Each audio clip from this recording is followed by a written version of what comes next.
When people lose a pregnancy or have a miscarriage, the grief can be really profound. And it's something that a lot of people don't talk about. I know when I was growing up, nobody mentioned a miscarriage or a pregnancy loss. And in my training in therapy, there was no mention of it in our subjects or when we talked about grief. And I think that's a real shame. I remember the first couple I ever saw who were dealing with a pregnancy loss were beside themselves. The grief was enormous, and people around them were responding in a whole bunch of really unhelpful ways, from saying things like, at least you know you can get pregnant, or oh, you're lucky you already have another one, or that's okay, you'll keep trying. All of those things were gut wrenchingly painful for this couple.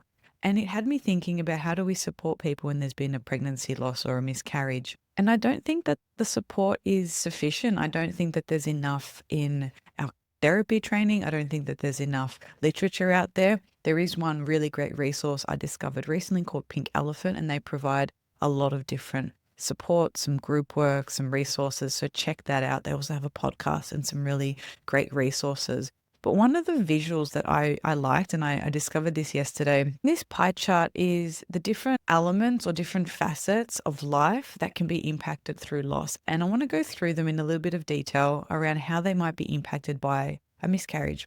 Now, cognitive capacity, that kind of loss can impact someone's ability to function, to think. They might have brain fog, they might be forgetful, maybe they can't find the right word, maybe they can't find the right words to say what they want to say. And that can have a really big impact on their confidence. It might not last forever.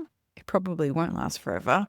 But for those days, weeks, months, however long it's there, it can have a really big impact on someone. And then we have physical, and this can be feelings of anxiety, tightness in chest, difficulty sleeping, changes in appetite, fatigue, lethargy, all of those physical sensations. When someone's usually stressed or anxious, they might tense their shoulders, they might start getting migraines and sore necks. All of those things can have a big impact. And especially if you're really struggling to sleep or sleeping too much and you never feel rested, you always feel tired. Then there's emotional.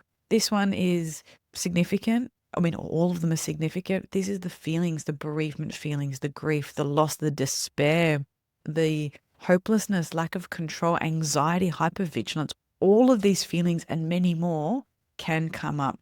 And there might be shame and blame and guilt. And shame is so powerful and it really messes with people. It keeps them feeling stuck and blamed for something that they had no control over. And some people might feel a mixture of gratitude for maybe they were trying and they were happy that they were able to get pregnant, and then sadness and grief that it didn't happen, and then fear about, will this happen again? Am I walking through this fire again knowing that I might get burnt?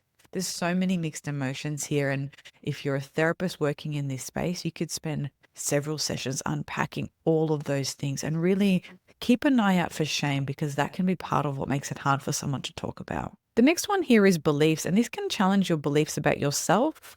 So you might, if you're working with a client or you're working with someone who has experienced this, they might be questioning their beliefs about who they are. There might be beliefs in sense of self. So there's a whole lot that can be explored there as well. And then there's social, and under social, I want to kind of divide it between those who know and then those who don't. So not sharing it with everyone can be really isolating. And it also makes total sense, right? I mean, some people don't know what to say when they go back to work and they've experienced a loss like this, or they might have shared the news of their pregnancy and then have to tell people that that's not happening anymore. So there can be a lot of impact there on social life. Do you avoid friends who've got kids? How can you be happy for someone else who might be pregnant when you were maybe due at the same time? There's a lot of things there. And then there's the unhelpful crap that people say. You're so lucky you could get pregnant. Oh, you'll just try again for another one. Or I had that at your age and it turned out all right. Don't do that. That is not helpful. It's not helpful for them in those moments. And then there's the relationships. If you're with a partner and you were trying and there's a pregnancy loss or miscarriage, that can be profound, because what I've seen, despite some people's best intentions, is one partner maybe tries to be really stoic and hold it together to be there for the other one. And the other partner sees that as they didn't want this, they don't care. Why are they so emotionless? How can they not even have cared about this? And it can cause conflict. So having open, honest conversations. If you can't do it on your own, get some support because this can be a really traumatic experience for people and they might need some support to get through it. And then there's behavioral, and this is usually the behavioral manifestation of a lot of these things. So if you're tired, you might be seen as sleeping more. If you've got too much energy, you might be running heaps. If you're struggling with memory, you might be taking down lots of notes and making lists or even avoiding going to work altogether. So we might see a lot of behavioral things as well. And all of these areas of life can be seriously impacted by a miscarriage or pregnancy loss. So don't underestimate the impact of this for people, but that's not to say that everyone will be impacted like this.